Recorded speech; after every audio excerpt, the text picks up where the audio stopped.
Hi, thank you for watching Digging to China. I'm Dong Sheng. If you have not done so already, please subscribe to my channel. Thank you very much. On November 15th, Xi Jinping made a return to US soil in his red flag sedan to participate in the APEC meetings in San Francisco after a 6-year absence. Nevertheless, the dynamics between China and the United States have evolved significantly since then. Could Xi Jinping's visit to the US lead to an improvement in Sino-US relations? I think it's more likely to sustain a facade of cooperation with lingering tensions. Both sides recognize that returning to the past is unfeasible, and they each grapple with unique challenges from China's economic woes to US election dynamics. Consequently, a temporary delay seems necessary for both parties. The Taiwan matters continue to loom, and the US is unlikely to abandon its effort to contain China. Hence, the current situation between the US and China is rather ironic. Both sides are fully aware of the deception. I know you are misleading me. You know that I know you are misleading me. And I also know that you know I am aware of your deception.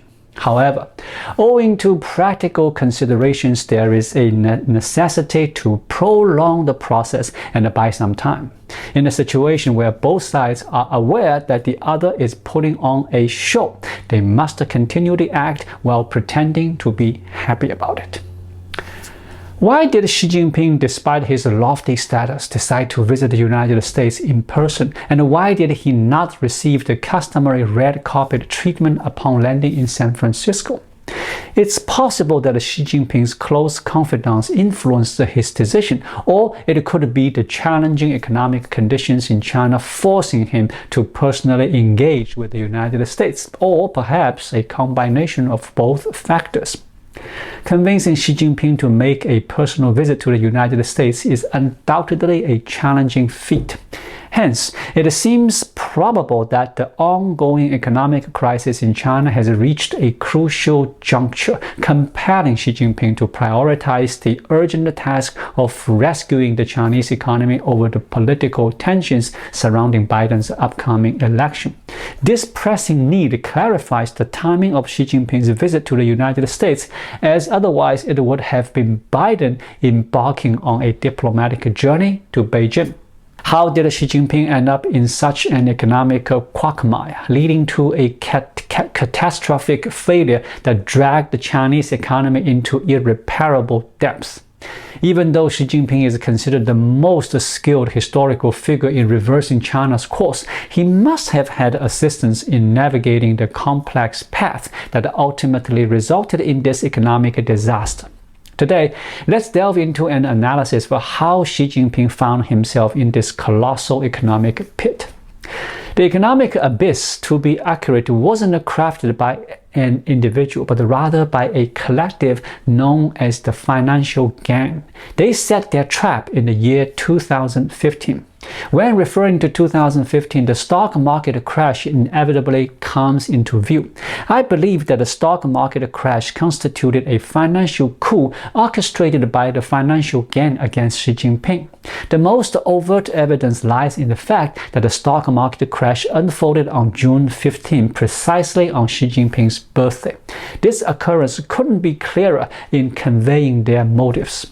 The financial gang's decision to act in 2015 was also highly strategic. Let's delve into the fundamental changes that occurred in the Chinese economy landscape before and after the stock market crash. Firstly, a pivotal shift in 2015 was the accelerated onset of China's aging population. The reduction in China's labor force has begun in 2012, maintaining an annual decrease of over 3 million workers from 2012 to 2014. However, in 2015, the decline in the labor force suddenly gained momentum. Since then, and continuing to the present, the annual decrease in the labor force has exceeded 6 million. Therefore, 2015 marked the initial year of the accelerated decline in the labor force. The term labor force typically encompasses individuals aged 16 to 59, narrowing the age range further to consider that some females retire at 55 and the most 16-year-olds haven't entered the workforce. We can focus on the 20 to 54 age group to observe changes in the labor force. Experts have analyzed the data in this area, revealing that the peak in the number of labor force members aged 20 to 54 occurred in 2015. Following that peak, there has been a continuous decline, signaling 2015 as a pivotal year in China's demographic structure. The rapid decrease in the working age population is linked to a shrinking domestic demand. The stock market crash exacerbated this decline, leading to a peak in domestic sales of smartphones and automobiles in 2016, followed by a subsequent downturn. Thus, the need to stimulate the domestic demand should have been addressed around that period rather than being postponed until the present. Following the stock market crash, Xi Jinping faced certain consequences, including a staggering loss of $1 trillion in foreign exchange reserves. Nevertheless, he seemingly managed to stabilize the Chinese economy, at least outwardly. Upon consolidating power, Xi Jinping launched a relentless crackdown on the financial game, sparing none from punishment. This vigorous campaign persisted to this day. Despite these measures, the aftermath of the stock market crash led Xi Jinping into another predicament soon after. To salvage the economy, China embarked on an ambitious campaign to boost real estate prices and reduce inventory in 2016. However, when examining the annual quantity of land sold by the government, excluding price considerations, a parallel trend with demographic shifts becomes evident. Despite the government's push for a surge in real estate prices and inventory reduction, the amount of land sold by various local governments in 2016 reached its lowest point in recent years. Although land fiscal revenue experienced growth, the transaction area of land sales witnessed a decline. This implies that the government augmented the land fiscal revenue by elevating land prices rather than selling more land. The challenge in selling more land can be attributed to an overall reduction in the labor force, resulting in diminished demand from the essential home buying demographic.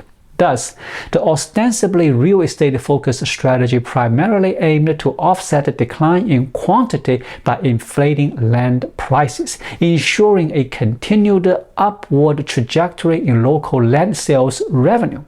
Unfortunately, this approach led to a significant deterioration in the financial health of the residential sector. Commencing in 2015, Chinese households have witnessed a consistent decline in their financial situations, signifying that the annual savings of a household after deducting expenses and repaying debts have dwindled each year. Simultaneously, China's household debt-to-income ratio escalated from over 70% in 2015 to 124% in 2021. This ratio reflects the contrast between debt repayment and the yearly disposable income. Surpassing 70% in 2015 already surpassed international caution threshold. Drawing on the experiences of the United States and Japan, if a household debt-to-income ratio reaching around 100% often precedes a financial crisis. This evaluation considers superior social welfare in the United States and Japan compared to China. Consequently, China's household debt-to-income ratio cannot endure up to 100%. Therefore, the 2016 strategy of inflating real estate prices to deplete inventory was essentially a scheme against Xi Jinping. I think that it was a ploy to undermine him. Let me elaborate on how Xi Jinping fell victim to deception during that time. The economic advisors suggested a strategy to Xi Jinping aimed at revitalizing the economy by increasing real estate prices and reducing inventory. They referenced the indicator that China's household sector had a relatively low leverage ratio, standing at just 40% based on the 2015 statistical criteria. This seemingly indicated room for leverage, especially when comparing it to the situation in Japan, where the household sector's leverage ratio exceeded 60% when the real estate bubble burst. However, assessing the Chinese people's leverage capacity based solely on this indicator is misleading.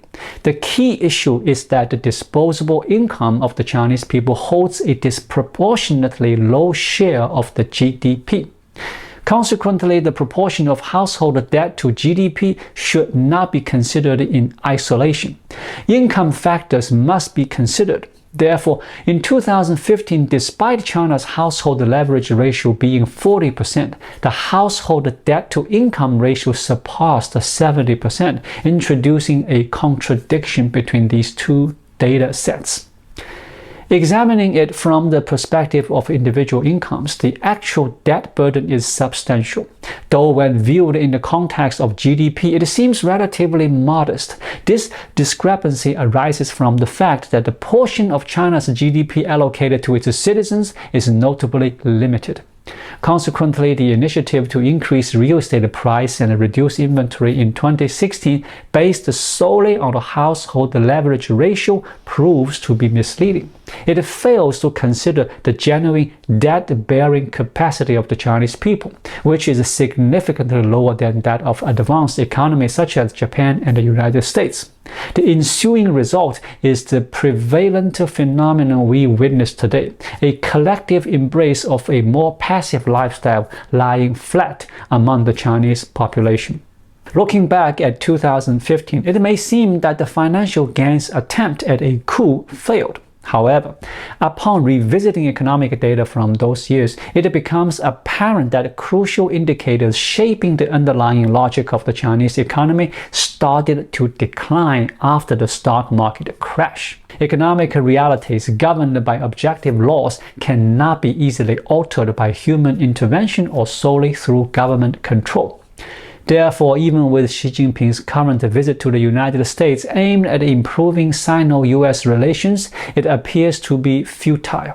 In a way, the financial gains financial coup in 2015 was successful, acting as a slow-acting poison with far-reaching consequences that now make recovery nearly impossible. At this juncture, some may inquire about the motivations behind the financial gains' extensive efforts and the eventual harm caused to the broader Chinese environment. Did they not incur losses themselves? To draw a parallel, envision China's financial market as a casino, with Wall Street and the financial gain as behind-the-scene proprietors. Their collaboration and harmonious existence changed when Xi Jinping decided to oust the financial gain and assume control. In response, their mindset transformed into a stance of preferring to dismantle the casino rather than relinquish it freely. This context provides the backdrop for the financial coup of 2015. Despite Xi Jinping managing to temporarily stabilize the aftermath of the 2015 stock market crash, he couldn't completely eradicate the influence of the financial gain and establish his own dominance. This led to subsequent actions by Xi Jinping against the education and internet sectors, reflecting a strategy of dismantling the existing structure to potentially build a new one. In essence, it signifies a move to reshape the dynamics. Xi Jinping's maneuvers resulted in a significant downturn in Chinese tech stocks, symbolizing his attempts to outmaneuver Wall Street and the financial elite. However, this also strained relations with Wall Street, making it a formidable challenge to re-establish a cooperative partnership.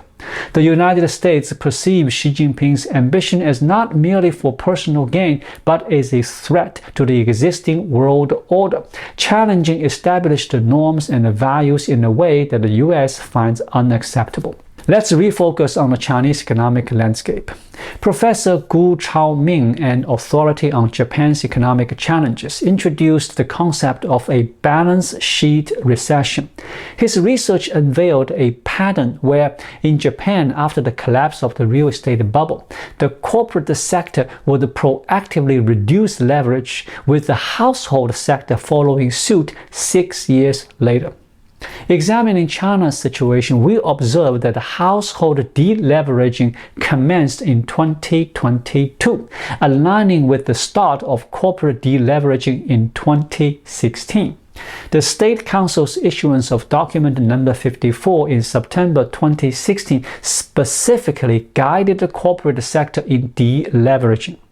Gu Chaoming's insights from the 1990s indicated that once corporate leverage peaked and the deleveraging began, the household sector would undergo a similar process 6 years later.